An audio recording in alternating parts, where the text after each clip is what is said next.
Halo, selamat datang di video kali ini. Di video ini kita akan membahas tentang skill komunikasi dalam dunia kerja. Skill komunikasi adalah kemampuan berinteraksi dengan orang lain secara efektif dan efisien melalui berbagai bentuk komunikasi, baik lisan maupun tertulis.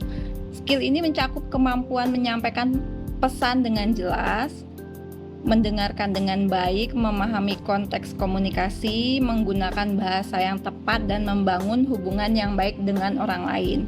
Nah, skill komunikasi yang baik itu melibatkan kemampuan untuk berkomunikasi dengan berbagai jenis orang, dari rekan kerja hingga atasan, klien atau pelanggan, bahkan customer. Skill ini meliputi keterampilan dalam berbicara di depan umum, mempresentasikan ide, menyampaikan umpan balik secara konstruktif, dan menyelesaikan konflik. Penguasaan skill komunikasi dapat membantu meningkatkan produktivitas, membangun hubungan kerja yang baik, memecahkan masalah dengan lebih efektif, dan mempengaruhi orang lain secara positif. Dalam dunia kerja yang kompetitif, skill komunikasi yang baik dapat menjadi keunggulan kompetitif dan penting untuk kesuksesan karir. Lalu, mengapa skill komunikasi itu penting dalam dunia kerja? Berikut adalah beberapa alasan yang bisa kita pertimbangkan. Nah, yang pertama adalah skill komunikasi yang baik mampu memungkinkan kolaborasi yang baik dalam tim kerja. Individu yang mampu menyampaikan gagasan dengan jelas, mendengarkan dengan aktif, dan memahami perspektif orang lain dapat membangun hubungan kerja yang kuat dan meningkatkan produktivitas tim. Selain itu, skill komunikasi yang baik juga mendukung pemenuhan tugas yang akurat, kemampuan untuk menyampaikan instruksi yang jelas, dan mengungkapkan kebutuhan dengan tepat.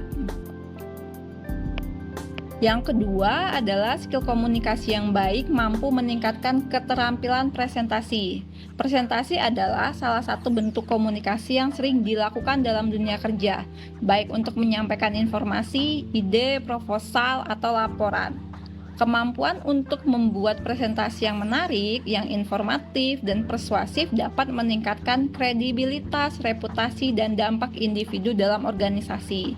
Skill komunikasi yang baik juga mampu membantu individu untuk beradaptasi dengan situasi, dengan audiens, dan tujuan presentasi yang berbeda-beda. Nah, yang ketiga itu adalah skill komunikasi yang baik membantu meningkatkan hubungan dengan klien.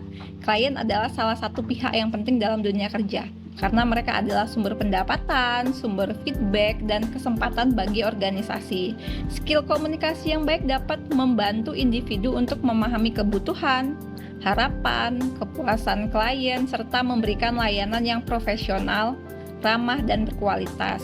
Skill komunikasi yang baik juga dapat membantu individu untuk menangani keluhan, permintaan, atau masalah yang mungkin timbul dari klien dengan cara yang sopan dan efektif. Baik, selanjutnya poin keempat. Skill komunikasi yang baik membantu meningkatkan kepemimpinan. Kepemimpinan yang adalah kemampuan untuk menginspirasi, memotivasi, dan mengarahkan orang lain untuk mencapai tujuan bersama. Skill komunikasi yang baik adalah salah satu kunci dari kepemimpinan yang efektif, karena memungkinkan individu untuk menyampaikan visi, misi, dan nilai organisasi dengan jelas, mengkomunikasikan harapan dan tanggung jawab dengan tegas, memberikan pengakuan dan apresiasi dengan tulus, dan memberikan umpan balik dan kritik dengan konstruktif. Skill komunikasi yang baik juga membantu individu untuk menyelesaikan konflik, negosiasi, dan persuasi dengan cara yang adil, etis, dan win-win. Selanjutnya, poin kelima, skill komunikasi yang baik membantu meningkatkan pengembangan diri. Pengembangan diri adalah proses untuk meningkatkan kualitas dari diri secara berkelanjutan, baik secara pribadi maupun profesional. Skill komunikasi yang baik dapat membantu individu untuk belajar dari orang lain, meminta bantuan, meminta saran, atau meminta mentor. Skill komunikasi yang baik juga dapat membantu individu untuk mengapresiasikan diri, mengucapkan pendapat, ide, atau aspirasi, serta mengatasi rasa takut, malu, atau ragu. Dengan skill komunikasi yang baik, individu dapat meningkatkan kepercayaan diri, kemandirian, dan kreativitas. Poin keenam, skill komunikasi yang baik membantu meningkatkan kesejahteraan. Kesejahteraan di sini adalah kondisi di mana individu secara bahagia, sehat, dan sejahtera. Skill komunikasi yang baik dapat membantu individu untuk menjaga keseimbangan antara kehidupan pribadi dan profesional, mengelola stres, dan mengatasi masalah. Skill komunikasi yang baik juga dapat membantu individu untuk menjalin hubungan yang harmonis, mendukung, dan bermakna dengan orang lain, baik di dalam maupun di luar organisasi. Dengan skill komunikasi yang baik, individu dapat merasakan kepuasan, kesenangan, dan makna dalam hidup.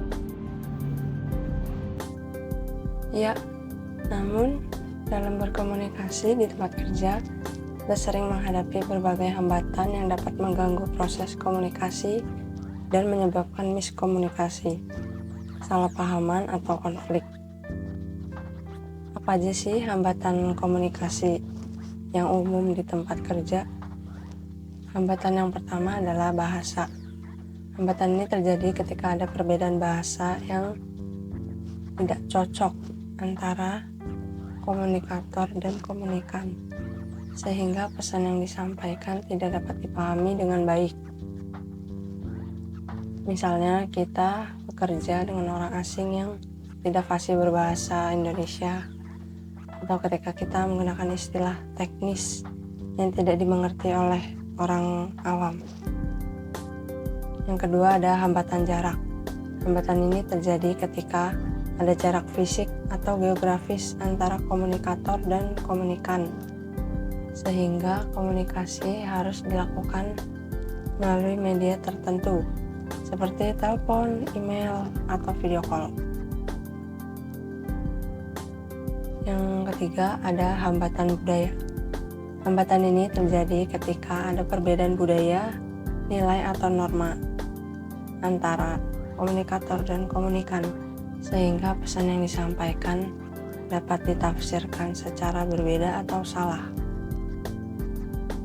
Misalnya, ketika kita bekerja dengan orang yang memiliki latar belakang, etnis, agama, atau sosial yang berbeda dengan kita, atau ketika kita menggunakan humor, sindiran, atau sarkasme yang tidak sesuai dengan budaya lawan bicara kita. Selanjutnya adalah hambatan psikologis. Hambatan ini terjadi ketika ada faktor-faktor psikologis yang mempengaruhi sikap, persepsi, atau emosi komunikator atau komunikan, sehingga pesan yang tidak dapat diterima dengan baik. Misalnya ketika kita bekerja dengan orang yang memiliki prasangka baik, prasangka buruk, atau stereotip atau bias terhadap kita, atau ketika kita merasa stres, marah, atau takut saat berkomunikasi. Lalu apa aja sih cara yang dapat mengatasi hambatan-hambatan komunikasi tersebut? Yang pertama ialah menjadi pendengar yang baik. Kita perlu mendengarkan dengan aktif, empati, dan terbuka terhadap apa yang dikatakan oleh lawan bicara kita. Kita juga perlu menghindari gangguan interupsi atau penilaian saat mendengarkan. Kita juga perlu memberikan respon verbal atau non-verbal yang menunjukkan bahwa kita memperhatikan dan memahami pesan yang disampaikan. Yang kedua adalah menyampaikan pesan dengan jelas. Kita juga perlu menyampaikan pesan dengan jelas, singkat, dan tepat. Kita juga perlu menggunakan bahasa yang mudah dipahami, terstruktur, logis, dan kita juga perlu memastikan bahwa pesan kita sesuai dengan tujuan situasi dan audiens kita. Yang selanjutnya adalah menggunakan media yang tepat. Kita perlu memilih media komunikasi yang paling sesuai dengan pesan, konteks, dan lawan bicara kita. Kita perlu mempertimbangkan kelebihan dan kekurangan dari setiap media, seperti kecepatan, biaya, ketersediaan, dan efektivitas. Yang selanjutnya adalah menghormati perbedaan. Kita harus menghormati perbedaan, walaupun perbedaan bahasa, budaya, atau pandangan yang dimiliki oleh lawan bicara kita. Kita juga harus menghindari asumsi, generalisasi, atau diskriminasi saat berkomunikasi. Lalu yang terakhir ada kita harus memberikan dan menerima umpan balik atau feedback. Kita perlu memberikan umpan balik yang konstruktif, jujur, dan tepat waktu kepada lawan bicara kita. Kita juga perlu menggunakan kata-kata yang positif, sopan, dan menghargai.